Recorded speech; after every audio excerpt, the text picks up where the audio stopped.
hear the pastor's wife talk about the neglect that they've experienced. And what advice would you give to young ministers? Would you give to young ministers starting out in terms of balance? I think one thing that is very important is that they understand how serious God takes family. God created family before he created the church. The first thing God did was create a family. And that ultimate responsibility is to that. If you cannot, be a husband and a father, then you will not be a good pastor.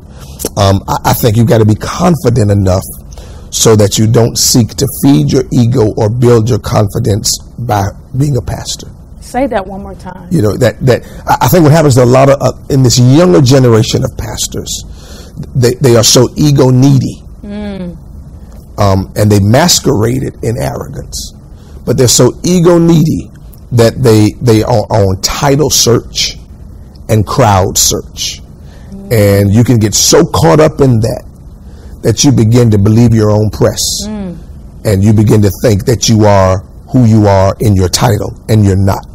When I go home, my wife isn't saying, "Bishop, take out the trash."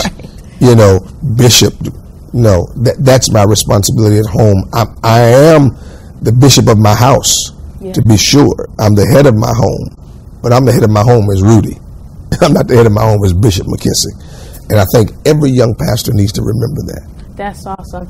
Now, Bishop McKissick, you have so many different accolades and accomplishments. You have several earned degrees, and it's so awesome. You have to say that these days because people, they'll just get a certificate and then they're a doctor. But you have several earned degrees, and you are a doctoral mentor for the United Theological Seminary. But take us back to the beginning, the journey of your ministry and how God called you and what you did to prepare yourself for the ministry. It's interesting. My dad, I hear so many people talk about who are pastors' kids, how their dad had this desire for them to follow in their footsteps.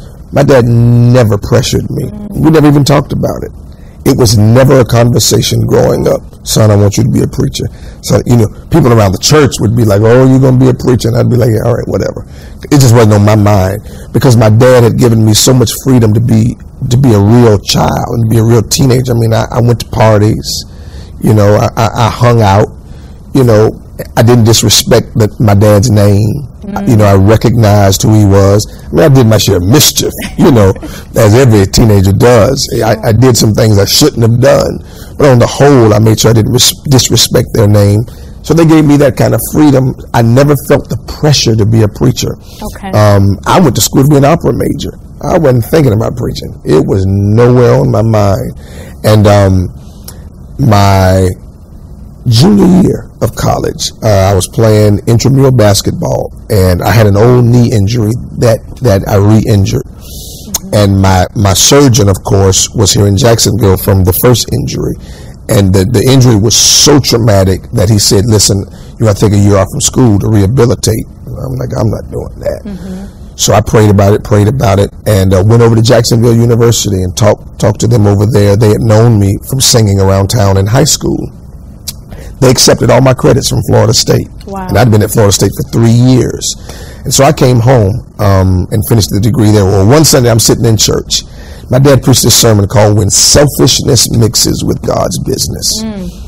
And listening to that sermon, it was like the Lord touched me on my shoulder and said, "He's talking to you." And I knew from that moment on that if I did not pursue ministry, that was going to be selfishness mixing with God's business. And so I went into ministry. One of the things I knew about my dad from other sons and daughters that he has in ministry is that he took education seriously. So there was no way I could watch my dad send other preachers off to college or to seminary and me not feel the responsibility to do it. So I went off to seminary, and if people will think this is crazy, I love teaching more than I love preaching, so to speak. My Wednesday nights when I'm on the floor teaching, I love that more than I do Sunday mornings.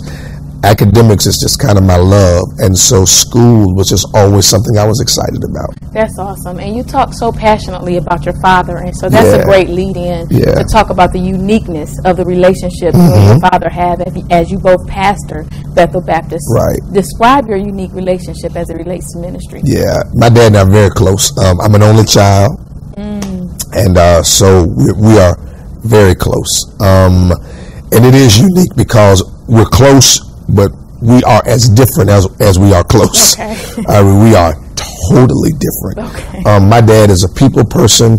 People find this so hard to believe about me. I am incredibly shy and very much a recluse. Wow. I hate crowds. Wow. I mean, I and it's funny because, people in our own insecurities, we make up our mind about people based on either what we hear or based on perception without getting experience. And so I've always been labeled as this arrogant guy. And it's like, no, I'm a recluse. So I'll be in a crowd and literally will say nothing.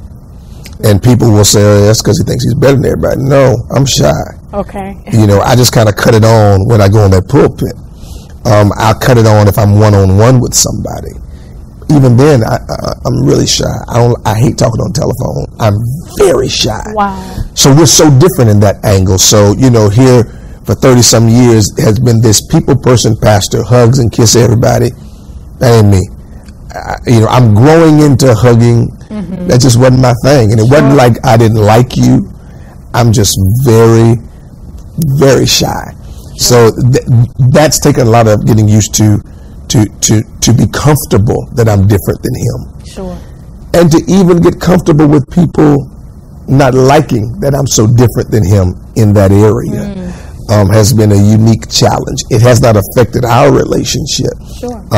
But it's just interesting to watch because he and I are so incredibly different in that vein. But it's a unique relationship. He's taken on a lot of my personality. Okay. Preaching wise, ministry philosophy wise. When I came back home, my dad did not believe in women in ministry. Okay. I came back home. I had daughters in ministry from Virginia and from Ohio. My dad wasn't feeling that at all. He was like, look, don't come in here with that women stuff. I was like, all right, cool. And the Lord had just kind of said to me, let me handle him. And, it wasn't long before I started introducing my dad to women preachers, taking him places with me where I knew somebody would be preaching who was a sister. He'd hear him preach, and it started messing with him until finally he came around and was like, no, I believe in this. He's taken on a lot of my personality. And so that's been fun to watch.